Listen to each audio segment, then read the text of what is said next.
मेरे प्रिय साधकों और शिष्यों, आप सभी को बहुत बहुत बहुत आशीर्वाद। अंग्रेजी का यह नया साल 2021 प्रारंभ हो गया है। इस वर्ष आपसे पहली बार इस माध्यम से भेंट मुलाकात हो रही है। मैं अपनी बात कह रहा हूँ। इतना तो निश्चित है कि 2020 की अपेक्षा यह वर्ष निश्चित रूप से कल्याणकारी और मंगलप्रद होगा, इसमें कोई संदेह ही नहीं। चलो आगे बात करते हैं। अभी आपने मकर संक्रांति का महापर्व संपन्न किया।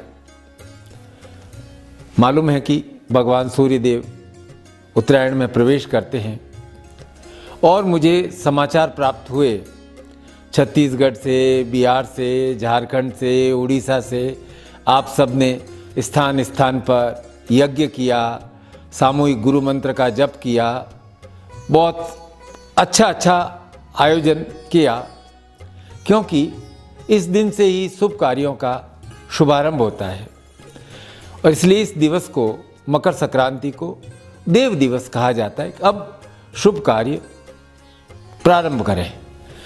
आपके जीवन में भी शुभ कार्य हो, खुशी निरंतर आती रहे, प्रकाश हो, यह मेरा आशीर्वाद है।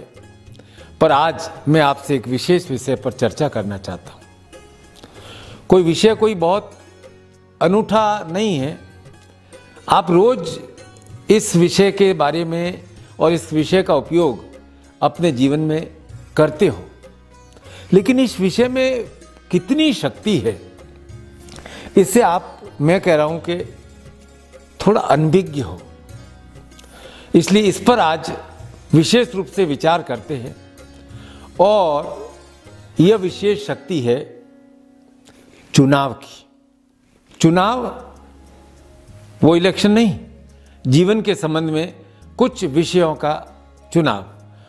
तो 2021 में आपको विचार करना है कि आप अपने जीवन में किन विषयों का चुनाव करते हैं और यह आपको निर्णय लेना है। और आप क्या निर्णय ले रहे हो, मैं भी जानना चाहता हूँ। तो आज मैं अपनी बात आपको स्पष्ट रूप से कहूँगा। देखो भाई, जैसी दृष्टि वैसी सृष्टि। पर इस जीवन में जो कुछ घट रहा है ना, जो कुछ घट रहा है, यदि मैं स्पष्ट कहूँ तो ये आपका चुनाव है। सुख है, दुख है, सफलता है, विफलता है, उदासी है, ये क्या है कि मनुष्य का व्यक्तिगत चुनाव होता है। आपको लगता है कि ये बात ऐसी कैसे है, कोई सुख का दुख का चयन कैसे कर सकता है। लेकिन मनुष्य अपने जीवन में चुनाव स्वयं करता है और उस चुनाव के परिणाम के स्वरूप ही उसके जीवन में फल का निर्धारण होता है। मैं आज आपसे स्पष्ट रूप से कुछ प्रश्न पूछ रहा हूं। चुनाव आपको करना है। पहला प्रश्न है कि ज्ञान और धन के बीच में आप किसको चुनोगे, ठीक है, याद रखना। दूसरा प्रश्न है धन और यश के बीच में आप क्या चुनेंगे। तीसरा है यश और सत्य के बीच में चुनाव करना होगा तो आप क्या चुनाव करोगे। आगे है कि सत्य और धर्म के बारे में यदि बीच में आपको चुनना है तो आप क्या चुनोगे। अब धर्म और सद्भावना के बीच में चुनना है तो आप क्या चुनोगे। अगला मेरा प्रश्न है कि सद्भावना और सेवा के बीच में चुनना है तो आप क्या चुनोगे। चलो एक एक करके। अब क्या है कि प्रत्येक प्रश्न का एकदम सही सटीक उत्तर तो प्राप्त करना संभव नहीं है, क्योंकि ये यक्ष प्रश्न है। हर बार जीवन में हर क्षण कई बार आपके सामने आकर खड़े होंगे। अब आपने सही उत्तर चुन लिया तो आप सुख, शांति और संपन्नता की अमृतधारा आपके जीवन में निश्चित रूप से आएगी। अब देखो, जिसने जीवन के इन प्रश्नों की गुत्थी को सुलझा दिया ना, वह जीवन का प्रत्येक क्षण आनंद भाव से जिएगा और जिएगा। वह जीवन का उपयोग कर रहा है। चलो अब मैं पहेलियां नहीं बुझाता हूं, पहला प्रश्न पूछता हूं कि ज्ञान और धन दोनों में से यदि एक को चुनना होगा तो आप क्या चुनोगे? मेरा विचार है कि ज्ञान और धन के बीच में ज्ञान श्रेष्ठ है ना, क्योंकि जहां ज्ञान होता है ना वहां धन तो अपने आप आ ही जाता है। धन की चिंता मत करो, क्योंकि ज्ञान का स्वरूप क्या है? बुद्धि, मति, श्री, कौशल। आपने भी बहुत कथाएं पढ़ी हैं, सुनी हैं कि दानवों ने अमृत पाने के लिए कई प्रकार की युक्तियां लगाई और देवताओं ने उन सब युक्तियों को दत्ता बता दिया, क्योंकि देवताओं के पास, देवों के पास ज्ञान और बुद्धि थी और बुद्धि का प्रयोग कर हमेशा जीत प्राप्त करते रहे। तो मैं आज गुरु रूप में ये स्पष्ट कह रहा हूं कि जब भी आपको जीवन में ज्ञान और धन इसके बीच में चुनना पड़े तो आप निश्चित रूप से ज्ञान को ही चुने, क्योंकि ज्ञान वह उर्वर भूमि है, उपजाऊ भूमि है, जहां धन अपने आप पनप जाता है। आपके जीवन में ज्ञान कहूं ना तो कल्पत्रु, कल्प वृक्ष है। जो कल्पत्रु आपके जीवन का कल्प वृक्ष क्या है? ज्ञान है। इसलिए सिद्धाश्रम को क्या कहा गया है? ज्ञानगंज, क्योंकि जो ज्ञान से युक्त है वही सिद्ध है, सिद्धाश्रम है। अब अगला प्रश्न, धन और यश के बीच में चयन करना पड़े, चुनाव करना पड़े तो आप क्या चयन करोगे? देखो भाई, मेरी बात सुनो। धन और यश के बीच में यश का पलड़ा भारी है, इसीलिए देवताओं ने भी यश को प्राथमिकता दी। यश अर्थात मान। हमारे आराध्य कौन है? भगवान राम। भगवान राम ने भी किसको प्राथमिकता दी? अब राज तिलक होने वाला था, लेकिन रघुकुल रीत सदा चली आई, प्राण जाए पर वचन न जाए, मान रखने के लिए वनवास चले गए। तो जीवन का सबसे बड़ा धन क्या है? यश, मान और इज्जत। आप व्यापार करते हो, नौकरी करते हो, लेकिन एक बात मैं कह रहा हूं कि बहुत ध्यान रखना, छोटे मोटे मुनाफे के लिए अपने मान को कभी नुकसान मत पहुंचा देना। मान सम्मान से युक्त व्यक्ति को ही क्या कहा गया है? श्रीमान। श्री और लक्ष्मी किसके पास आती है? श्रीमान बनना है, लक्ष्मीवान बनना है, तो उसके लिए भी मान सम्मान से युक्त होना अनिवार्य है। अब आप उदाहरण अपने आसपास ही ले लो, जिसने धन को छोड़कर, धन को पकड़ा है और यश को छोड़ा है, वह जीवन में अंततः दुखी हुआ है। इसलिए चुनाव करना है। अब चुनाव ही करना है तो ऐश्वर्य का करें कि हे ईश्वर मुझे ऐश्वर्य प्राप्त हो, क्योंकि ऐश्वर्य में धन और यश दोनों प्राप्त हो जाते। अब देखो महाभारत के युद्ध में क्या हुआ? कर्ण था, प्रतापी था, महान धनुर्धर था, उसने क्या किया? धन का साथ दिया। अब यदि आज सोचो कि कर्ण यदि पांडवों का साथ देता तो उस कर्ण जैसे महान धनुर्धर की ख्याति आज कितनी होती। इसलिए धन और यश के बीच में चयन करना हो तो मेरी आपको सलाह है कि आप हमेशा यश को प्राथमिकता दें। ठीक है, 2 प्रश्नों का तो समाधान मेरे विचार से दे दिया। अब अगला प्रश्न क्या है? अगला प्रश्न है कि यश और सत्य के बीच में चयन करना पड़े तो किसका चयन करोगे? किसमें? यश और सत्य। अब क्या है, ज्यादातर तो यश और सत्य साथ साथ चलते हैं। जहां सत्य है वहां यश है, जहां यश है वहाँ सत्य है। लेकिन कई बार चुनाव करना पड़ जाता है, तो मेरी सलाह है कि सत्य को चुनना। ये थोड़ा भयावह हो सकता है, कठोर हो सकता है। बृहदारण्य हमारे उपनिषद में सत्य की व्याख्या आई है। इसमें कहा गया है कि 3 अक्षर वाला सत्य, इसमें स और य स्वर रहित है, अविनाशी है, और बीच का अक्षर त विनाशी है। यह सत्य की तरह प्रतीत होता है, लेकिन सत्य नहीं है। बहुत गूढ़ बात है, लेकिन मैं प्रयास करता हूं समझाने का। अब ये जगत सत्य है, लेकिन सत्य नहीं। इस जगत को मनुष्य ने और ब्रह्म ने जकड़ रखा है, इसलिए जगत सत्य प्रतीत होता है। मैं अपनी बात समझाता हूं। एक कथा है, बहुत अच्छी कथा है, आई थी, मैंने पढ़ी, किसी पुराण में ही आई है कि एक राजा का पुत्र था, एकमात्र, बीमार पड़ गया। और बीमार क्या, भयंकर बीमार पड़ गया। राजा चिंतित, रानी चिंतित, राजवैद्य उसका इलाज कर रहे थे, और ऐसा लगा कि ठीक नहीं हो पाएगा। निराश, हताश सब हो रहे थे। कई रातों से जागे हुए थे। राजा को नींद आ गई। नींद आई, स्वप्न में देखा कि एक महामारी आई और उसके एक एक कर 10 पुत्र चले गए।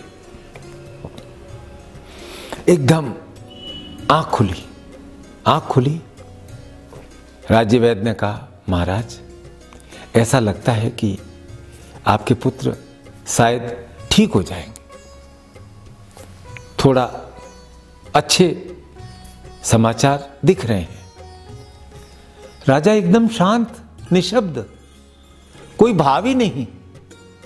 रानी ने कहा, महाराज, कि अच्छा समाचार है, आप प्रसन्न क्यों नहीं हो रहे? उसने कहा, मैं किसके लिए रोऊं, किसके लिए प्रसन्न हूं? मेरे 10 पुत्र चले गए। क्या वह सत्य है या यह सत्य है? राजा क्या कह रहा है? वह सत्य है जो स्वप्न में देखा, वह सत्य है या यह सत्य है? तो इस जगत का भाई यही सत्य है, जो दिख रहा है और जो स्वप्नवत है। क्या सत्य है? अब प्रश्न है मेरा, यश और सत्य के बीच में चुनना हो तो किसे चुनेंगे? अब क्या है कि ये बहुत गंभीर प्रश्न है। हर व्यक्ति का सत्य अलग अलग होता है। तुम्हारा सत्य, मैं कह रहा हूं, तुम्हारा सत्य किसी दूसरे व्यक्ति के सत्य से बढ़कर है। आपका जो सत्य है, जिसे आप सत्य मानते हैं, वही सत्य है। मैं बात आपको बता दूं, महाभारत की कथा का एक उदाहरण देता हूं। द्रौपदी का स्वयंवर हुआ था।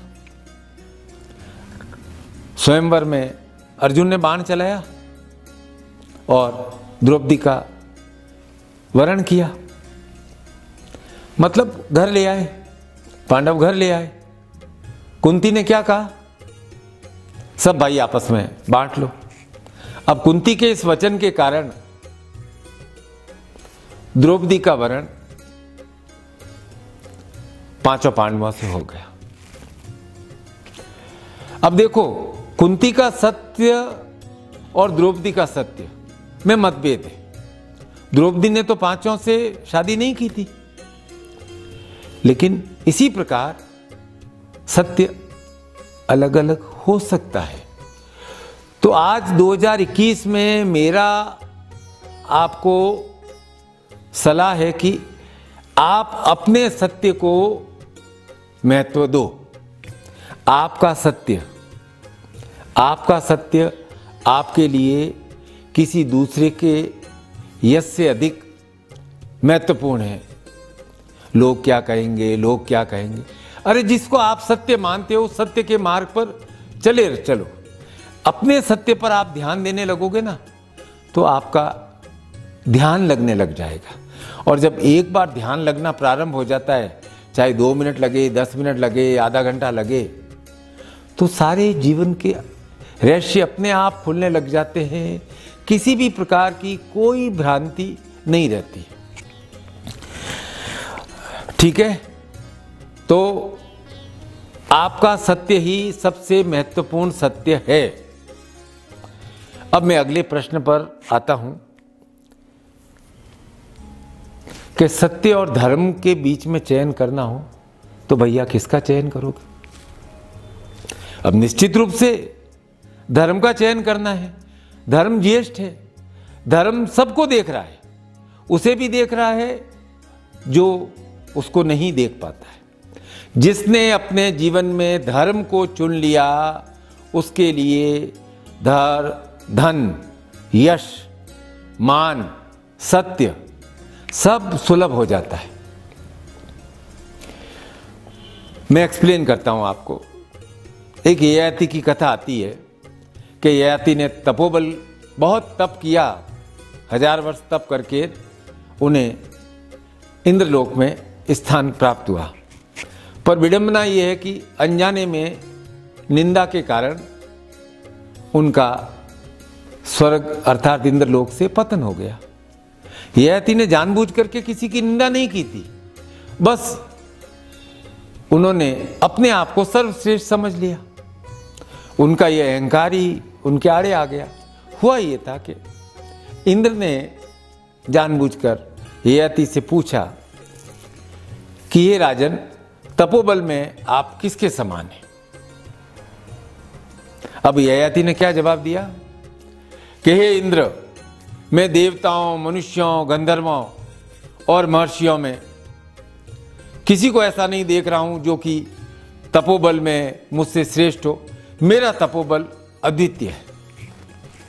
इंद्र ने कहा, महाराज, सबके तपोबल के बारे में आप जानते नहीं।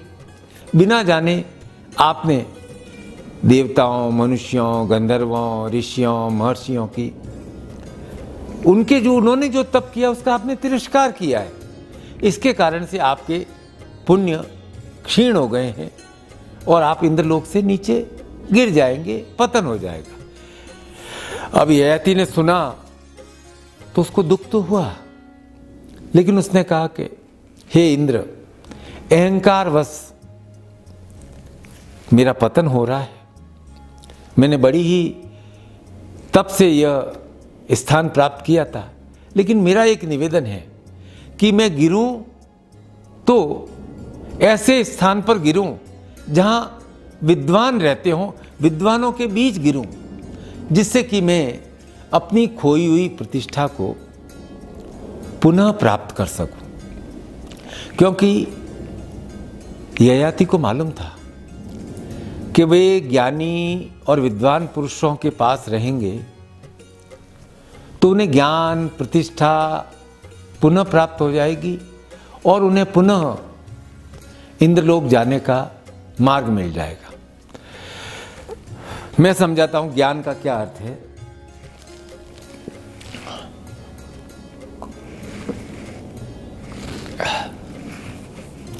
ज्ञान का अर्थ है अपने मन, शरीर में गुणों को धारण करना, सदैव शिष्यवत भाव में रहना, अर्थात सीखने का भाव रखना।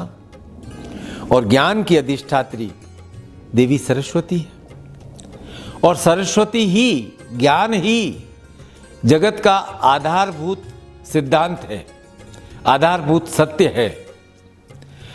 और देवी सरस्वती ने इस जगत को अपने ज्ञान के कारण, ज्ञान स्वरूपा है, उन्होंने धारण किया है। तो मेरी आपको यह सलाह है कि आप विद्या, ज्ञान सदैव आपके हृदय में स्थापित रहे। सरस्वती अर्थात ज्ञान सदैव रहे और ये भावना हर समय रखें कि मुझे सीखना है, मैं शिष्य हूं, शिष्यवत भाव से इस जगत में रहना है। अब अगला प्रश्न क्या था, सोचने देना एक सेकेंड। हाँ, धर्म और सद्भावना के बीच में चुनाव करना पड़े तो किसको चुनोगे भैया? ये प्रश्न थोड़ा गूढ़ है, क्योंकि धर्म और सद्भावना साथ साथ चलते हैं, जुड़े हुए हैं। फिर भी कहा जाए कि धर्म और सद्भावना के बीच में चयन करना है तो आप लोग कोशिश करना कि सद्भावना को चुने। सद्भावना अर्थात शुद्ध भावना, और सद्भावना जिस व्यक्ति में, साधक में रहती है, देवता भी उसका वर्णन करते हैं, क्योंकि वेद वाक्य है, देवा रक्षन्ति तम नित्यम यस्य शादी मलम मन, कि जिसका मन निर्मल है, जो सत्य भावना से युक्त है, देवता भी उसकी रक्षा करते हैं, उससे सहयोग देते हैं। सद्भावना, सत्य भावना वैदिक धर्म का प्रकाश पुंज है। इसके आलोक में धर्म संवरता है, सद्भावना से धर्म संवरता है। तो सद्भावना को बहुत मजबूती से पकड़े रखें। जो सद्भावना से युक्त है वह धार्मिक है। मैं स्पष्ट कह रहा हूं, जो सद्भावना से युक्त है वह धर्म से युक्त है। इसलिए यह जीवन सत्य है। इस जीवन में जो सद्भावना से युक्त है, सत्य से युक्त है, धर्म से युक्त है, आप समझिए कि वह इस जीवन में ब्रह्मलोक में रह रहा है। और जहां सद्भावना होती है, क्योंकि अब सद्भावना और सेवा का एक पॉइंट और है, तो जहां सद्भावना रहती है वहां सेवा का तत्व तो अपने आप आ जाता है। सबसे उच्चतम स्तर है सेवा, क्योंकि सद्भावना का अंदर तो बहुत सद्भावना है, उस सद्भावना का क्रिया स्वरूप क्या है? सेवा। जिस व्यक्ति के मन में ईश्वर सेवा, समाज के प्रति सेवा, गुरु सेवा, मातृ पितृ सेवा, दीन दुखियों की सेवा, ये सब भावना रहती है, सेवा कार्य वह कर रहा है, इसका मतलब है कि वह अपनी सद्भावनाओं को, अपने सत्य को, अपने धर्म को प्रकट कर रहा है। मैं कहता हूं कि वह व्यक्ति ही देवतुल्य है, ऋषि है, और वह श्रेष्ठतम है, मान सम्मान से युक्त है। इसलिए कहा गया है सेवा परमो धर्म, सेवा ही परम धर्म है। अब इसमें कहीं विचलित होने की आवश्यकता नहीं। आप इस जीवन का लक्ष्य आपका कोई भी हो, सारे मार्ग किस सीढ़ी से चढ़ते हैं, लक्ष्य कैसे प्राप्त होता है? वो मार्ग है ज्ञान, यश, यश से अगला मार्ग है सत्य, सत्य से अगली सीढ़ी है धर्म, धर्म से अगली सीढ़ी है सद्भावना, और सद्भावना से अगली सीढ़ी है सेवा। इस मार्ग पर चलने से आपको जीवन का लक्ष्य अवश्य ही प्राप्त होता है। और मैं कहता हूं कि यही परम तत्व है। ज्ञान का मार्ग ही सर्व आलोकित मार्ग है, जिसके अंदर आपको प्रकाश निरंतर निरंतर मिलता रहता है। आप कहीं भटकते ही नहीं हो। यदि आप ज्ञान मार्ग पर चलते रहते हैं, कोई घबराहट नहीं होती है, कोई भ्रांति नहीं होती है, कोई चिंता नहीं होती है, कोई विभ्रम की स्थिति नहीं आती है, कोई अहंकार नहीं आता है, क्योंकि ज्ञान का मार्ग सत्य का मार्ग है। और जो सत्य का मार्ग है वह धर्म का मार्ग है, जो धर्म का मार्ग है वह तप का मार्ग है। तो आप, आज मेरी सलाह है कि हम चुनाव करें और जीवन को इस प्रकार से आलोकित करें कि हमारा चयन, हर बार ये यक्ष प्रश्न आपके सामने आएगा तो विचार करें कि मुझे किस मार्ग पर चलना है। ज्ञान, ज्ञान के पश्चात दूसरा मार्ग है आपका कि मुझे यश प्राप्त हो, और यश ऐसा हो कि मैं सत्य का आचरण करूं, और सत्य का आचरण ऐसा करूं कि मैं धर्म से युक्त रहूं, और ऐसा धर्म कि मेरे भीतर सर्वजन सद्भावना हो, और सद्भावना को मैं सेवा रूप में प्रकट करूं, क्रिया करूं। आप और मैं मिलेंगे। अब तो मिलने की प्रक्रिया पुनः प्रारंभ होगी, शिविर भी होंगे, खूब मस्ती से आपस में मिलेंगे। आप मेरे पास आओगे, मैं आपके पास आऊंगा। आपका और मेरा मिलन ज्ञान मार्ग है, सत्य मार्ग है, धर्म मार्ग है, सद्भावना और सेवा का मार्ग है। और मुझे तो गर्व है कि पूरे भारतवर्ष में, नेपाल में आप सभी शिष्य पिछले 1 साल से नहीं, मैं तो कई वर्षों से देख रहा हूं, पिछले 40 वर्षों से देख रहा हूं कि आप उच्चतम मार्ग है सेवा मार्ग, उस सेवा मार्ग पर चलते हुए सेवा भाव से क्रिया कर रहे हैं। नित्य यज्ञ होते हैं, पूजा होती है, साधनाएं होती है, वेद मंत्रों की ध्वनियाँ गूंजती है। हर महीने 21 तारीख को आप सामूहिक पूजन करते हैं। यह क्रम अविरल चलता रहे, हम करते रहें, आगे हमारी संतानें करती रहे, आगे उनकी संतानें करती रहे। गुरु ज्ञान की यह गंगा अविरल अविरल अविरल प्रवाहमान रहे, प्रवाहमान रहे, सतत प्रवाह रहे।